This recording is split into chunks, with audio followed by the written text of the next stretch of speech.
Angkatan bersenjata Rusia semakin menggila dalam meluncurkan serangan mematikannya ke arah pasukan Ukraina.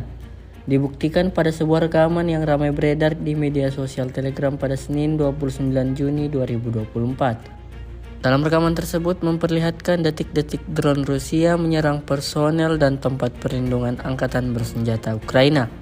Di wilayah yang tidak dicantumkan dalam narasi unggahan, tampak sejumlah tentara Ukraina berakhir tergeletak imbas terkena serangan granat Rusia.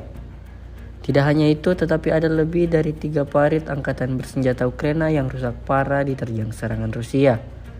Hasilnya seperti yang terlihat dalam serangan. Sejak video ini beredar, beragam respon diberikan warganet.